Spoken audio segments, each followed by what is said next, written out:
It is Super Bowl week, and we are back on the Gold Zone. The Packers aren't in it, but we've got some friends here to talk about some teams that might be. Let's go, boys.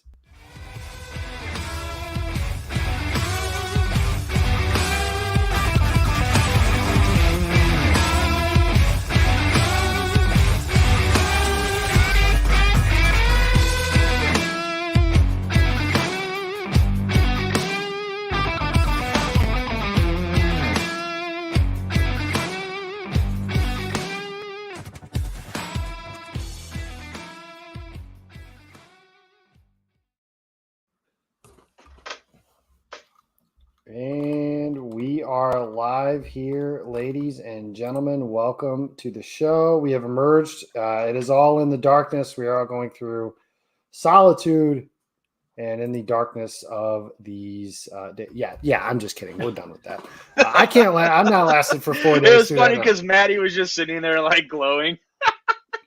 Yeah, I couldn't get it all out. Sorry. The beacon of light that is Matt Lane. I feel a lot more clarity though after just being in the dark for 5 seconds, 10 seconds. I feel like my path has been laid forth. I know exactly how this show is going to go. I know exactly the questions I want to ask Matthew, and perfect. Let's do this. Did anybody see the Hat Man? I did not. I didn't see the Hat Man this time. Matt, do you have any idea who that even is? I don't know exactly what's happening. I'm going to be honest. It's hard to track the Aaron Rodgers saga, the stories. There's so many new things. It really is. It's hard to track it from the outside. I wouldn't say it's harder to track it from here, but it's not fun either. Like, I don't know. It's just like every other day something changes and it gets weirder. And listen, live your life. I don't care what you do. Damn it, he's weird. Like he's weird. I don't have a better way to say that. Like, boy, can he sling that football? He can sling it. Yeah, I'll say he can sling the pill. He used to be able to. What matters? See if he could. Oh, yeah. Welcome to the show, everybody. I'm your host. I'm Jacob Westendorf, joined by my much more dapper counterpart and namesake, Jacob Morley. And last week we had somebody from the Philadelphia Eagles coming to chat with us. So this week we decided to bring somebody from the team that is going to lose this weekend, the Kansas City Chiefs. That is Matt Lane. You can follow him. He's from the Kansas City Sports Network, which is a partner with Game On Wisconsin as far as our draft guide goes. They have the Kansas City draft guide. So they are the godfather of our draft guide, if you will, on that side of things. So Matt, first, before we get started, I let Joe do this last week. So I think it's only fair to let you do the same as well.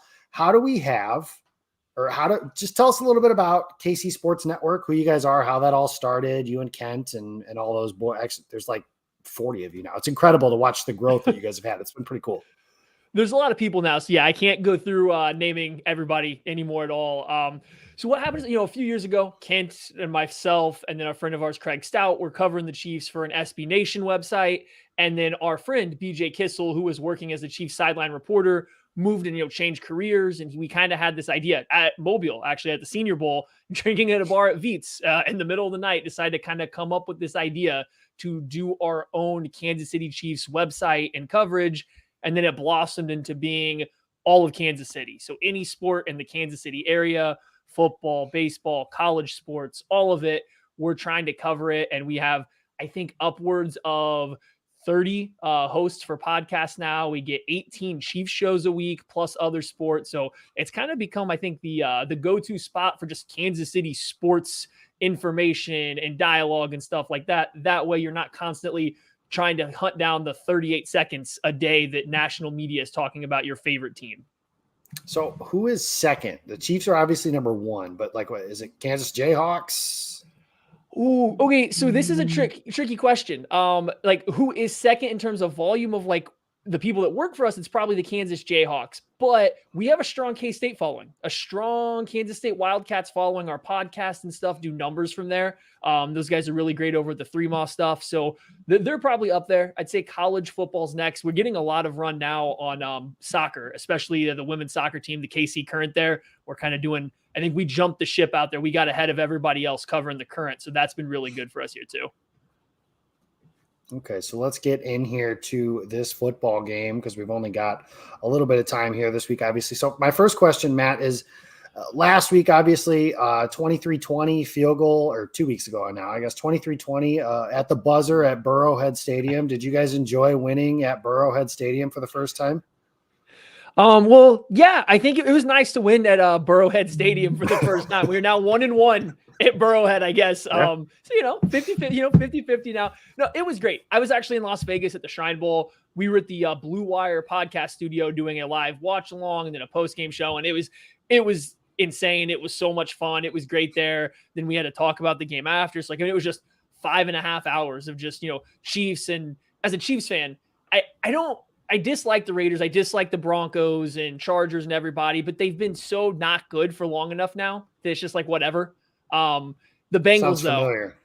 Yeah. Mm-hmm. No, you guys, I'm sure, are very aware. But the Bengals, though, boy, just the Bengals. Everything about that organization gets under my skin. It's I could not have been happier that they won that game. I wish it would have gone a little different, but a win's a win. What's it like to win a conference championship game? It's been remember. So long since we've done it. So, oh no. So here's the thing. It's super fun. It was really, really fun in 2019, right? Because it hadn't happened in my lifetime. That's the first time I saw it, at least could remember. It's that was amazing. It was the best feeling ever. In the next 2 weeks, I'm on my toes waiting for the Super Bowl. And then they go back the very next year. You win the conference championship the next year and you're going back to the Super Bowl. There's injuries and stuff, but you kind of have this, I've been here before. They didn't make it last year, but then we come back in this year. It's still great. The win is still great, but I think beating the Bengals, that feeling overshadows the winning of a conference championship game for me as a Chiefs fan, because we're kind of used to it. I mean, it sucks to be there as a fan. It didn't happen for 28 years of my life, and then now it's happened 3 times out of the last 4. It sucks to have that arrogance of, man, this is what we should expect. This is what we do, but it's almost the expectation now, and that's hard to live with. Part of having Pat. Morley, go ahead. Well, we had Joe on last week, who is he does stuff for the Eagles, and I just think it's funny because the Eagles are still getting flack from 49ers fans and Giants fans, teams in the NFC that have been rivals with them, and I still see the Chiefs and Bengals stuff all over my timeline, and it's just funny to me because people know how rowdy Eagles fans are.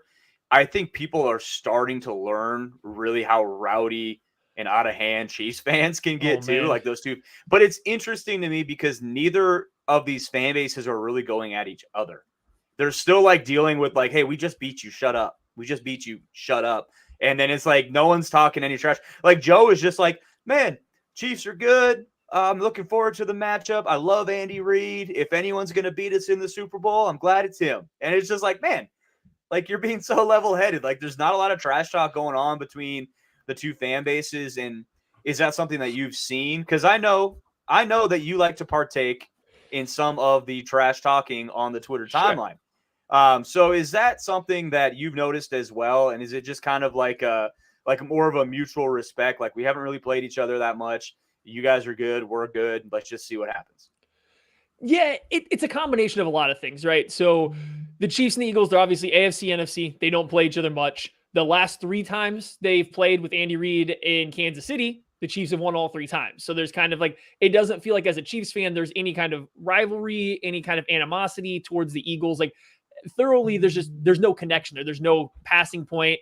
And I think the bigger issue, and I think it sounds like the Eagles or fans are dealing with this too, the Chiefs just beat the team that's probably their biggest rival right now. The team that I think they want to beat more than anybody else, they did just beat. Not that the Super Bowl won't matter more than beating the Bengals in the AFC Championship game, but the one team they wanted to beat, they just did.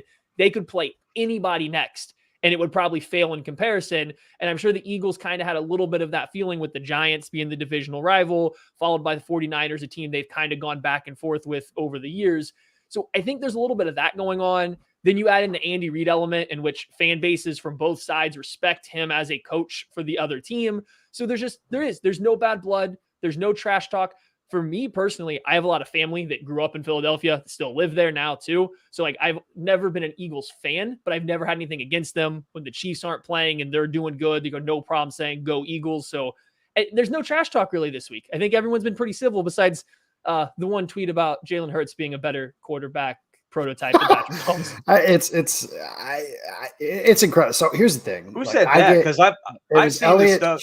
Elliot Shore Parks. He works for 94 WIP, and I got friends who live in Philly. I've got some connections with people that are just Eagles fans, and he's like the guy on that beat that nobody really likes. Dude, that much. That's the easiest way to get your name out there right now is saying player X is better than Mahomes, because everyone is going to get upset about it. Chiefs fans are going to get very riled up about it, and boom, all of a sudden your engagement rate is through the roof. And everybody knows. I've seen touch on that. Oh, the Chiefs fans, you mentioned it too. We are terrible. We're not like the Eagles fans, I don't think, because they're very direct and they don't ever play victim. Chiefs fans, we play victim. You want to even maybe consider not sliding us, but say anything close that's sliding the Chiefs team, we're going to play victim to it and then come at you with it. We're like the Patriots fans in the mid 2000s. Like that's what Chiefs fans are. They're going in a bad direction right now. As a whole, it's a crazy fan base. I saw our buddy Chris Infante, who has been on this with us before. He's a big time Eagles guy. And he had a tweet a while ago that stood out to me. And he's just like, Eagles fans don't hate other teams' players because we have too many players on our own team that we hate. Like we're too caught up in the people like on our own team that we're upset with to really care about anyone else. And like that made so much sense to me with the Eagles fans that I know, just because they're like, dude, whatever's happening in Philly, like that's what's happening. And I don't really care. And you go back to like the Nelson Aguilar thing. If you remember that viral clip about the guy that caught that baby coming out like in a fire, and he's like, Nelson Aguilar would have dropped him, or whatever it was. And it's just like, man, it's so true. But I want to get into the matchup a little bit too, just because I think it's fair to say that Eagles are I think the Eagles are a better roster top to bottom.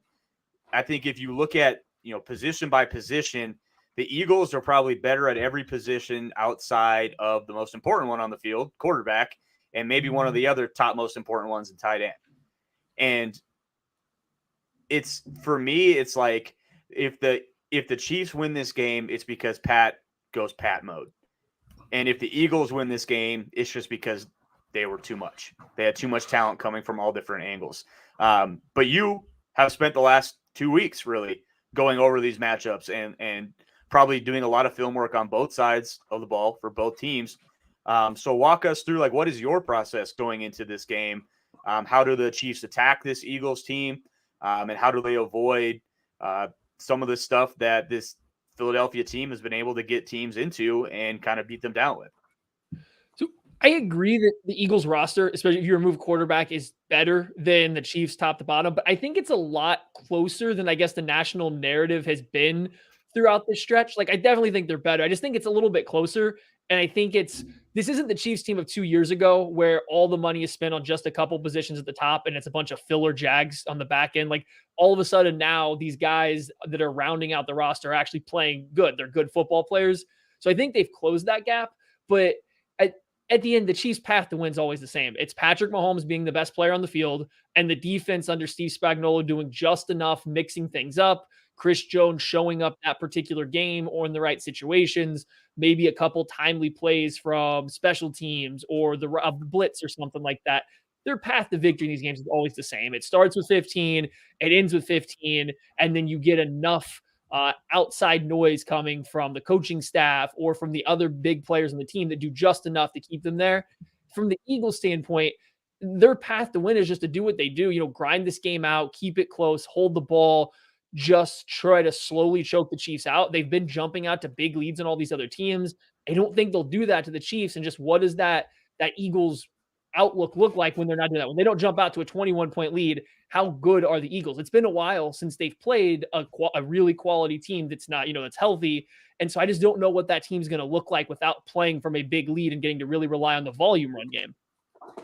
Yeah, and that part is the part that gets interesting because the Eagles, I don't think they've really broken a sweat in the playoffs. I mean, there was it is a little funny just from the standpoint of the narrative going into the Giants game was the Giants were a trendy upset pick, and then the Eagles beat the piss out of them, which I think was predictable. Anybody who tried to talk themselves into the Giants, I think, was just trying to find something. I don't know what they were trying to find, but that was never a game that I was like, oh yeah, like the Giants have a chance to win that one. Only way was if like if Gardner Minshew started. That's really the only way, in my opinion, because like Jalen Hurts isn't quote unquote healthy, but he's much better than Gardner Minshew. I don't think there's any question. Even at this version of himself, I think he's much better than Gardner Minshew. And then the Niners, I mean, that game I feel like could have been a lot better if they have a quarterback, a functioning quarterback, any of them. It doesn't really matter. But since they didn't, the Eagles can just kind of suffocate them that way. Now, that is the part of this game that is interesting. Now, I do think they do have the ability to punch back. The problem that they could run into, and if Kansas City wins this game, every team has a trump card. And for years in Green Bay, we've watched that team happen. It's Aaron Rodgers. And in this case, it's Patrick Mahomes. Now, I despise legacy discussions. However, this does feel like a bit of a legacy game for Mahomes because I don't want to call it a tipping point because there's no guarantees. It does feel like Kansas City could get back here somewhat frequently, but he's 1-1, or excuse not he. They are 1-1 in the Super Bowl with him. They won the one against San Francisco. They lost in pretty blowout fashion against Tampa Bay. Obviously, a lot of stuff happened that went wrong on that. And he probably played better in the Tampa game than he did in the game they won. When you factor in the entire game. Yeah, that's crazy to think about it that way, but they're 1-1. If they win, they're 2-1. And then you start talking about how do we get Patrick Mahomes into the stratosphere of greatest quarterback of all time, not just best right now. Because best right now, I don't think there's a question about that, even though our guy out in Philly seems to think that there's a different prototype. I don't know what the hell that's all about. Feels like every other week we find a way to – what was it during Bengals week? That Mahomes is the best player but not the best quarterback or whatever? Which is the dumbest what position does Pat play? Quarterback. Okay, got it. So he's the best quarterback too. But whatever. The point I'm getting at here is we start talking about this doesn't feel like a place where Mahomes can quote unquote recover in terms of chasing Tom Brady as the greatest quarterback of all time if they were to lose this game. Is that something you guys think about? Is that something you guys care about? I know that from 2014 until basically I think the Aaron Rodgers is the GOAT thing died when Brady came into Lambeau and beat the Packers with Tampa Bay in an NFC Championship game. It feels like that should have been, even the Rodgersist of Rodgers fans should be like, I got nothing. There's nothing at this point. But is that something you guys think about? Is that something you guys care about? Me personally, I don't care about it. I agree with what you're saying in terms of if Mahomes goes out, the Chiefs go out and win this game and Mahomes plays well, that kind of makes that Tampa Bay Buccaneers Super Bowl loss not really matter at all because he did play really well. Just the team was decimated. So if they go out and win this one, he plays well. That game's not even a blip on the radar. He's 2-1 in the Super Bowls at that point in time, but no one's going to care about that loss when you go back and look and see they played 4 backups along the offensive line and they couldn't block for 1 second and guys are dropping balls. It was just, that won't matter. However, if they lose, you're really going to have a hard time making the ground up to put Mahomes, no matter what happens, into a Tom Brady stratosphere to get him even close. And I don't know if he wins, if he can even get there at some point in time. 7 rings is 7 rings, no matter what you get to. But, say he ends up winning this one or losing this one, but wins a couple more. That's great. It's going to be a great record. He's won multiple Super Bowls at that point in time. I just don't think you're going to have any argument if you lose this game. This Eagles team isn't so much better. They're not some powerhouse that should beat the Chiefs. I get that Vegas has them as a slight favorite, but they shouldn't go in there and just beat the best quarterback in the NFL. That shouldn't be the expectation. So yeah, it's a legacy game, I think. And it sounds crazy at year 6 of him start, or his 6th year in the NFL. We're talking about a legacy game that does hold significant weight. He wins this, you're going to have a hard time. I mean, if he retired right away, keeping him out of your top 5 quarterback list of all time, just because of how bright the flash was. Not many quarterbacks win 2 Super Bowls. He likely has 2 Super Bowl MVPs at that point in time. The MVP season, he's kind of locked in towards the top of that list if he wins. If he loses, there's no real shot to get back up to that number 1 spot if there is one, even as is. Yeah, I think Mahomes, if he does Swanson, Swanson tried to convince me one time that Mahomes was a Hall of Famer after his 2nd year in the NFL. So not then, but he is now. Sounds like a Swanson. He is. He would be now. If he doesn't take another snap, he's all. The whole argument was you can't tell the story of the NFL without talking about Patrick Mahomes' 2 seasons. And it's that doesn't mean you're a Hall of Famer. You can't tell those. Yeah, he would be now. I think I think if he never played another snap, he would. Eli Manning only had 2 good seasons, and he's in the Hall of Fame. He's going to be in the Hall of Fame. So yeah, Mahomes is a Hall of Famer who never steps. Let's not do there's plenty of quarterbacks. The other thing is Mahomes is made out of rubber bands and bubble gum, so like that dude's never gonna not gonna miss a game. And like, I love how he really didn't move that well in the AFC Championship game. Like he gutted that thing out, and give him credit for how tough he is. But 2 weeks later on a high ankle sprain, this thing's still going to hurt, and but maybe not. But that is the other piece of this too, is like Mahomes has like this air of invincibility about him. Like, oh, it's been 2 weeks. He'll be fine. He'll be 110% because he's Pat Mahomes and he heals like freaking Wolverine. And honestly, he kind of does. Like, I don't know what the deal is. I don't know what his diet is. The year they won the Super Bowl, they had like a broken kneecap, or what was the injury? Dislocated his kneecap. And he wanted to come back in the game. They had to keep him out, and then they had to keep him out those few weeks after. Like, he was pushing to play. And I know a lot of players would, but like, I think he actively would have ran out there and not been terrible. Now, long-term damage and everything, sure, but he wanted to play then. And yeah, to your point, we don't know what this ankle will look like here, but there is a belief among Chiefs fans, and it seems like national media that everyone's just kind of like, 2 weeks longer on that high ankle sprain, he moved good enough, he'll be fine. And it's hard to believe he won't be. After I've seen the turf toes, I've seen the high ankle sprains, I've seen him play 1 week, 2 weeks, 3 weeks after these kinds of injuries that are supposed to limit you. And it just doesn't seem to matter. Sure, he wasn't moving that great, but he still played really good against the Bengals. And then at the end of the game, that last scramble, I believe, was one of his 3 fastest timed GPS tracking moves that he ever done. He got 20 miles an hour on that first down scramble before the penalty when he can't move. After? Are you sure though? It wasn't the push. You're right. He probably was at like 17, and that push gave him an extra 3. Well, I'll give him credit. Hopefully he is able to move around, because I think against this front, he's going to have to. This is a better pass rush than the group the Chiefs faced 2 years ago. Now, granted, it's a better offensive line in Kansas City now than the one they had face off against Tampa Bay that day. I believe I played some snaps at guard that day for them. So sorry, Pat, I got you hit a bunch, but that's where we're at. We got 2 more questions. I said we'd give you about 15 minutes and then we'll let you go. I asked Joe this question last week, and I kind of want to go to this as well. But you guys, obviously, they trade Tyreek Hill and are able to thrive, quite frankly. But every team, that's like from the outside looking in, what makes this team look special. What is it, though, from a Chiefs fan and somebody who watches and covers the team on a daily basis?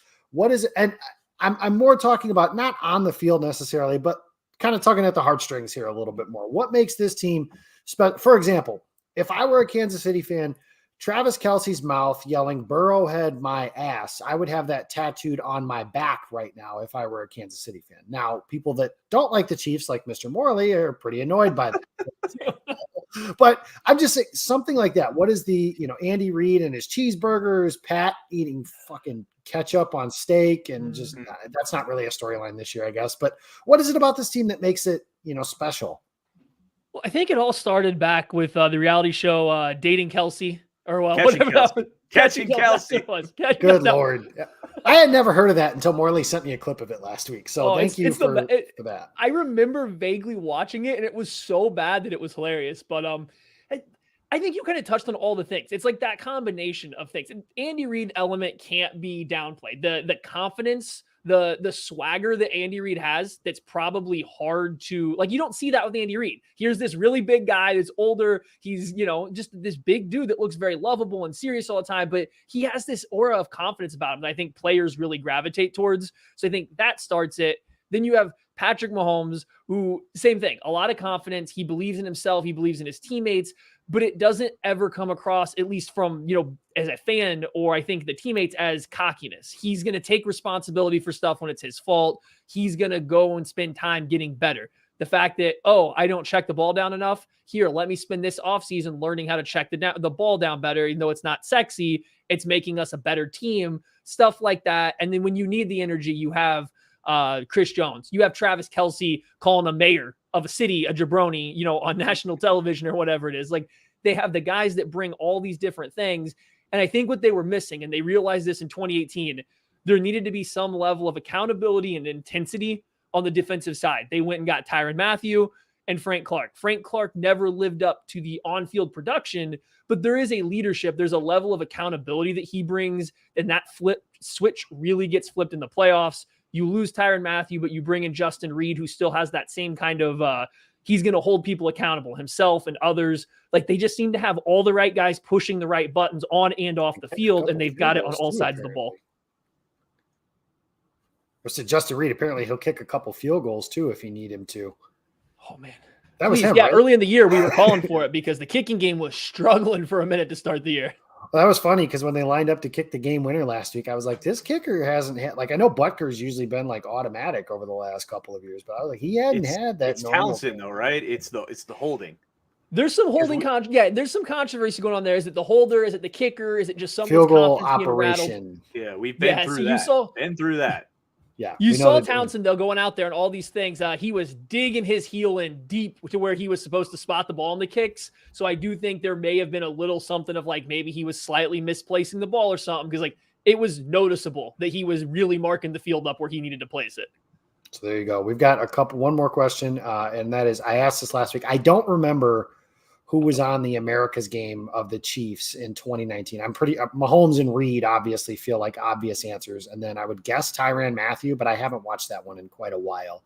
But basically, if Kansas City wins and Pat Mahomes is not the MVP of the game. So I've been going like, who's the non-quarterback MVP if you have to pick one? Because let's be honest, guys. If the quarterback doesn't throw up on the football and punt it out of bounds on every single play and his team wins, Jalen Hurts or Patrick Mahomes is going to be the MVP of this game. But if we got a different situation, I guess just last year it was Cooper Kupp, right?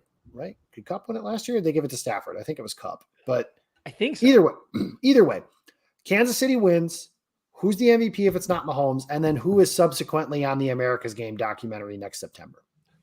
So, okay. I think for the Eagles, it might be a little bit easier to get a non-quarterback because you could have a Reddick or a Sweat or somebody take over the game entirely. They are kind of, we talked about pass rush, and I don't mean to go too far off here, but whether the pass rush is better or not than like the Bucs, they have the type of defensive ends that kill the Chiefs tackles, just speed guys. And that's where the Chiefs get in trouble. It's like, I could see a non-QB for the Eagles if they win. For the Chiefs, it's really hard to draw up a game plan where Patrick Mahomes isn't getting the MVP when they win. If it was a 2-0 game, they could still find a way to give it to him because of, one first down or third down conversion he makes. Right, because even if Kelsey shreds, that means Mahomes did too, right? Probably, but I could see a path to where Travis Kelce's been amazing in the playoffs. I mean, his stats in the playoffs are like, he's played essentially a full season, and it's like the best tight end season of all time if you just look at his playoff stats and call that an NFL season, right? So if he has a crazy game to which he's had, 10 plus catches, 2 touchdowns, 150 plus yards, like I think you could see a path that he gets it. But I think that's probably your number 2. Chris Jones, maybe, but I think it's got to be Mahomes, Kelsey, then Chris Jones is kind of your order of a list. It's a star-based team. Like they win because of those 3 players. So it's going to be hard not to be one of them. And really it's 15 than everybody else. Well, it's not going to be it's not going to be a running back because even though, was it Damian Williams who went off in the 49ers Super Bowl? Went off. He scored a touchdown that made his numbers look a lot like he wasn't the MVP. That did he have 2? Despite those conspiracies. No, he had 2.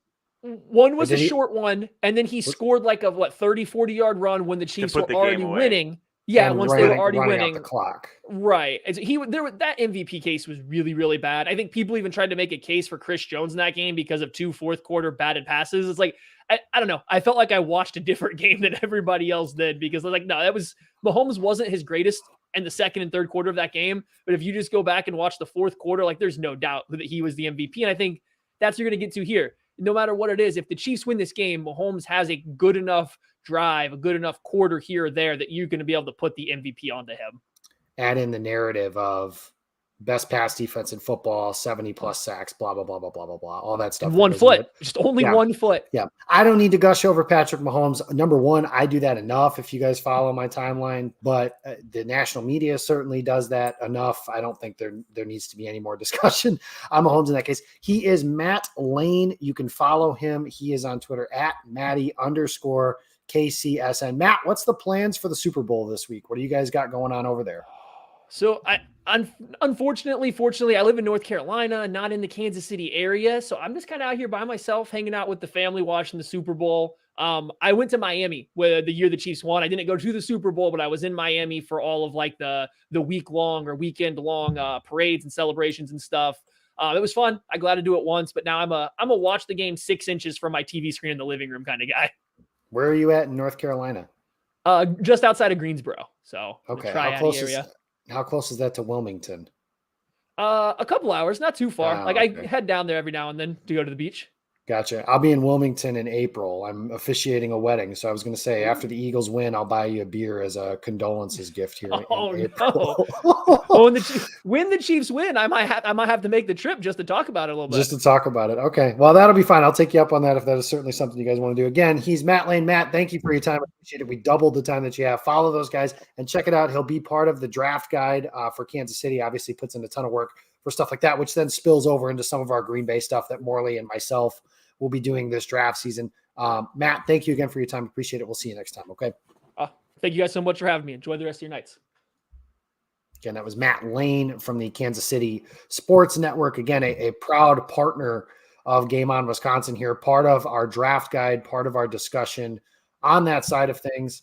Morley, we talked about some stuff last week, just kind of the process that goes into this. It's a lot of fun because, we're still doing football stuff. I'm still watching every game as the playoffs come on and stuff like that, but we are talking some draft stuff and everything like that. So that's been a lot of fun to go through some of that process and getting just a general idea before we go into the combine, which crazy enough is in like 3 weeks. And then we'll have the draft shortly thereafter. I will say one thing, I was against the 17 game schedule.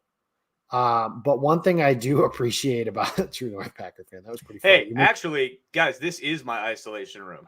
Wow, I don't know if you can see this, but I have turned my isolation chamber into an actual functional room. So it looks less like a prison. So I give you credit for that. At any rate, it's been a lot of fun to go through that. One thing about the 17 game schedule that I was talking about was we're 1 week. Like there's one less week between now and the draft and then now and when the season starts too. So that part's been kind of fun. I'm hoping that one of these days in the near future, we finally get that Super Bowl Monday off. I think it was in Tennessee. They're trying to get rid of what they called Columbus Day. And I think it's called something else now. I apologize. I'm not up to date on what we're calling Indigenous Peoples Day, whatever you want to. I think that's what it is. I might be wrong, but getting rid of that as a holiday and making Super Bowl Monday the holiday, which makes sense, right? This is America. This is America's pastime, so to speak, with the NFL and everything like that. But anyways, good stuff from Matt. We appreciate him stopping by to talk about the Kansas City Chiefs. So Morley, we got a little bit of time. Next week, we'll really dive into prospects and stuff like that. But it's the Super Bowl, guys. Like, we're not going to not. It's the biggest game of the year. Obviously, it's a game the Packers have not played in 12 years now. As of the anniversary was on Monday, it's always fun to kind of go back and reminisce through that. That's been a lot of fun to go through those things. But what's your takeaway, Morley? What are some of your takes on? You talked a little bit about the Eagles are the better roster. We're kind of in lockstep on that. If the Chiefs win, it's because Mahomes goes Mahomes, which I certainly agree with that as well. But what's your take on this game? What's your feel on, what way everything's going and what are you watching? I think it's a coin flip, honestly. Like I could see the Eagles blowing the Chiefs out. I could see the Chiefs blowing the Eagles out. I could see it being a down to the wire last minute field goal type game. I really could see all those scenarios just because I think if both teams are completely healthy, I still think the Eagles are probably the better team right now. But let's be real. Like the NFC was not as competitive as the AFC this year. And so some of that noise about like, hey, have the Eagles played anyone, blah, blah, blah. Like, I think they're a really good football team. And I think, yes, they have played good teams, but also they haven't played the Chiefs, And so I'm really looking forward to this game just to see. I think both these teams very much are going to play up where the underdog card. But I think ultimately it is the Eagles that are being disrespected a little bit more than the Chiefs, even though they're favored to win the game. Just because I think a lot of people are looking at the Eagles and saying, well, the NFC sucked. They didn't play anybody. And the AFC is great. AFC, every team in the AFC is better than the Eagles. They're great. And so like I very much think the Eagles are going to come in feeling a certain type of way about this game. I think they can get after Mahomes. I think if Mahomes' ankle is not healthier, I think he might have a long day just because the Eagles get after it, man. They get after quarterbacks.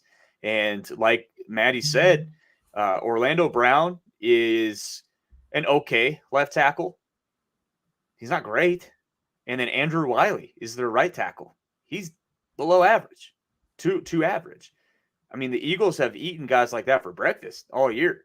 Not to mention the interior pass rush that just comes in waves. And I think that's where the Chiefs, I think, will be able to hold up a little bit. I think Creed Humphrey is really good. I think Joe Thuney is really good.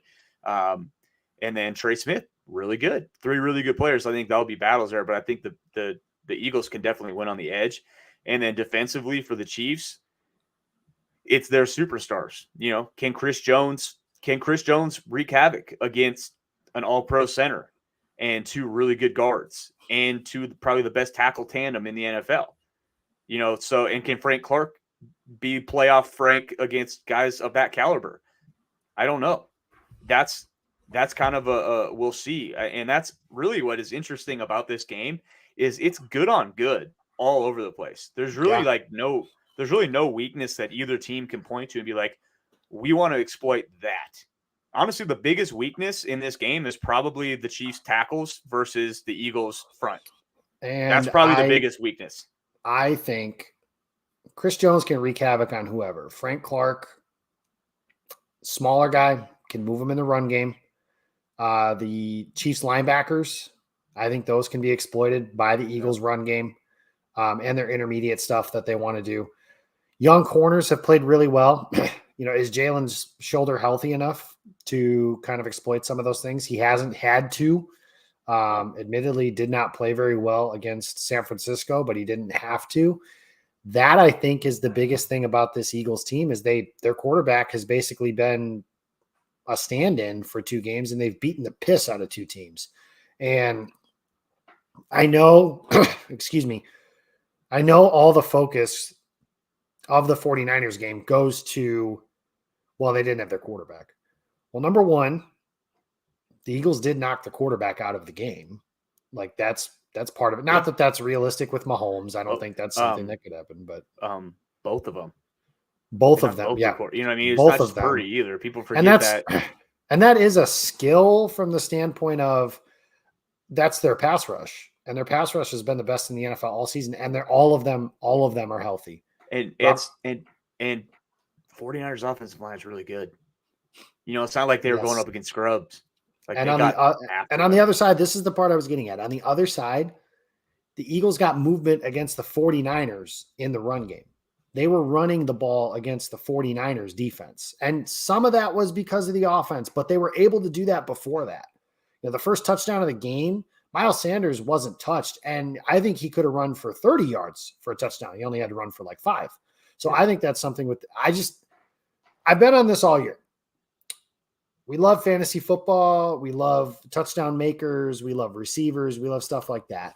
And I understand it. The Eagles certainly have those guys as well. Are they in this game if Jalen Hurts isn't an MVP candidate for the first 14 weeks of the season? Probably not. But they are the best team in the NFL collectively on the line of scrimmage. They have the best offensive line in football. They have the best defensive line in football. And Patrick Mahomes has been the best player in the sport since the second he stepped foot on the field as the starter. He just has been. Mm-hmm. The one way to neutralize that, though, I watched it happen to Tom Brady in 2 Super Bowls against the Giants. I watched it happen to Kurt Warner. I watched it happen to a lot of I've seen it happen to Aaron Rodgers. Always. That was always his weakness. Right? It's can you hit him? Can you get after him with 4? And the Eagles, they can do that. And that's every great quarterback's kryptonite, no matter who you are. Yep. And the Eagles can. And I think this is the game where Mahomes looks on the other side, and the Eagles have a plan for Travis Kelce. And just quite frankly, this might be finally the game where it's like, oh, we don't have Tyreek Hill. Like, that might finally show up. Juju's a nice player. He's kind of banged up. Kadarius Toney, nice player. He's kind of banged up. The other receiver, Nicole's not going to play. Mecole Hardman's not going to play. The other receiver they have that wears number 11, he's not going to scare anybody, I don't think. So this is where I think, and Eagles, I mean, again, Darius Slay, James Bradbury, Avonte Maddox. Like, if I could pull a player off this Eagles team to bring to the Packers, it might be Avonte Maddox. I love that dude. I think he's awesome as a slot corner. He's physical, he's smart, can cover. Chauncey Gardner-Johnson. Like, the Eagles I think they're the best team in the NFL, and I think they have been all season. And I think that I talked about this last week with Joe. I think part of it is that we didn't expect them to be this good. They weren't in that, could Philly win the Super Bowl thing? Like, when we talked about NFC teams at the beginning of the season, it was like, well, Tampa, the Rams, the Niners, the Packers, teams like that. The Eagles weren't really in that discussion, but they've just been the best team all year. And I think that is what shows up. I think if the Eagles are able to get movement in their run game, and I think they will, I think this is a game where Jalen Hurts could have, and I know he hasn't had that many rushing yards in recent games, but I think he could have a big game on the ground and through the air. I don't think that the Chiefs are able to cover A.J. Brown and players that way of something like that. I think they're the best team. And I think that there are less weaknesses in Philadelphia than there are in Kansas City. But like we mentioned, Mr. Morley, Kansas City has the trump card, and the trump card wears Mahomes. He wears number 15. And that is something that, again, the Eagles have not faced. The last good quarterback Philadelphia faced was Dak Prescott. Jordan Love. Oh, sorry. It was Dak Prescott. Jordan Love, who torched this Philadelphia Eagles secondary. Yes. Truthfully, So, he did. He played better against them than maybe anyone. I am not that. This is a little bit of me just being like, Jordan Love.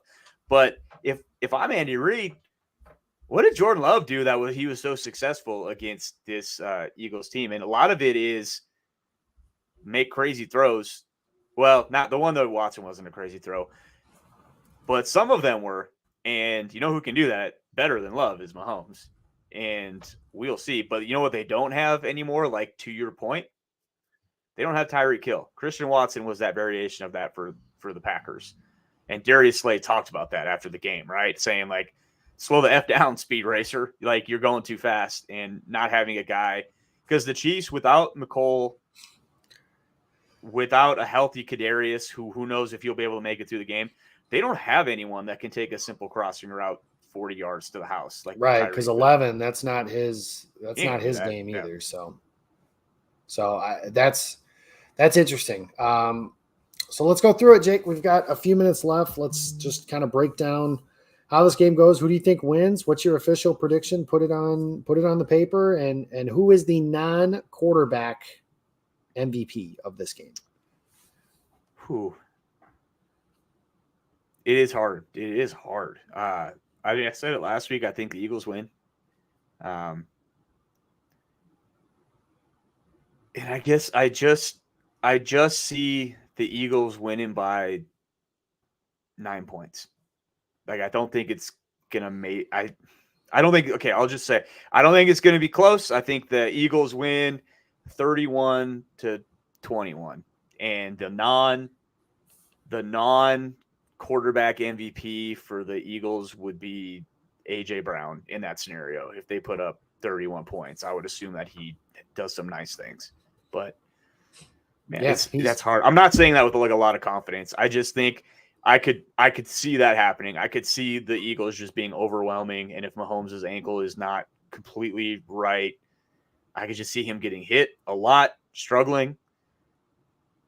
I could see, honestly, I could see this. I'm trying to collect my thoughts. Remember the Tampa Bay game where before the game, it was kind of the same thing. It's like, but Mahomes. And then he got his ass kicked. And we all said, wow, we should have seen that coming.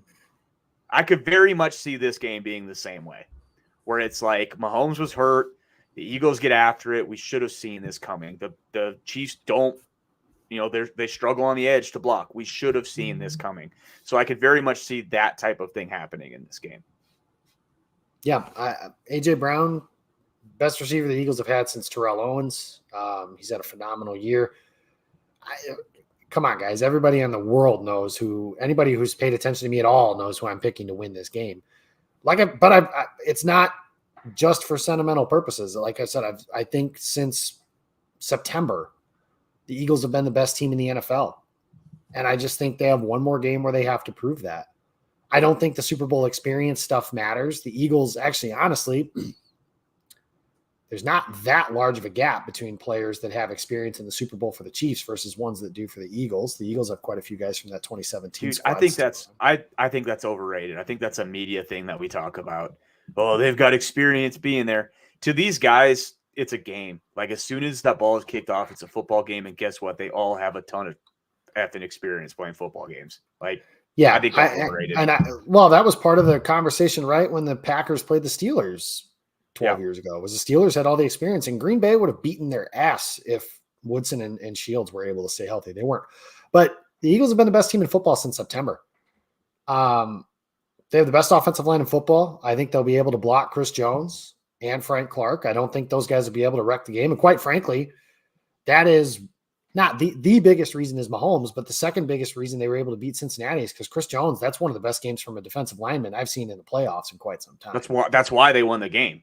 That their defense won them that game, and their defense is not that good. I mean, it's fine. Like, Spags is a very good situational coach, and I do think he'll give them trouble at times, but I just think, man, I think the Eagles are just going to continue to lean on them, and until that damn breaks, man. And that's kind of where I'm going with that. Defensively, again, the Eagles have like 10 guys that can rush the passer. They don't have to blitz at all. And they can match up with their corners. Slay, Bradbury, Maddox, Gardner Johnson. Like, I think they've got enough guys that they can throw at Travis Kelce too, to where it's not going to be how. Let me ask you, because you thought, how are the Eagles a good team in run defense? Like, or are they just a team that wants to get up and rush the passer? Because the Chiefs might be able to make it be close, stay close, like to Maddie's point. Yeah, if they have a kryptonite, it had been that. But then in the middle of the year, they added Linval Joseph, they added Ndamukong Suh, and they got Jordan Davis back. Now, they haven't been like lights out against the run. There are some times where they'll give that stuff up, but it's not like the Packers run defense or something like that. And the other thing about it with the Chiefs, and I've watched a lot of Andy Reid football over the years, guys, go back to the 2000s. If there's one thing that Andy struggles with, and Bieniemy and Mahomes and all these guys kind of by extension, is that stay patient and run it at them, like kind of do things that way with them. I don't know if they'll be patient enough to do that. I don't know if they're able to do that in general. I think the Eagles defense is up to the task when it comes to stuff like that. And if it gets into a 40 to 45 drop back game, Mahomes might get hit 20, 25 times. And that's a lot. Now, granted, if they're able to block, yeah, there's things. He's Pat Mahomes. Like, I mean, come on. But I don't think you're going to be able to. And you just talked about matchup issues. Hassan Reddick should be a defensive player of the year candidate. He's not, but he should be. Robert Quinn is somebody that hasn't had an impact, but he's a speed rusher. I think he can bend the edge against some of these guys. Brandon Graham, Josh Sweat, Fletcher Cox, all of these guys. I think that there's just too many of them. And they just come in, like Ndamukong Suh comes off the bench just to rush the passer. Yeah. There's too many guys. There's too many guys. And Jalen Hurts, I find him as easy to root for as any quarterback I've watched in quite some time. And I don't say that lightly, because I do think that, there are plenty of quarterbacks that have been easy to root for. But I think Jalen is certainly one of them. So I think the Eagles, it's 34-27. I think the Eagles win. And my non-quarterback, I think in that scenario, obviously Jalen Hurts would be your MVP, but I think my non-quarterback is Hassan Reddick. And that's a guy who took over the NFC Championship game against the 49ers. Took it over. So that's my take on that. We're out of time for tonight's show, guys.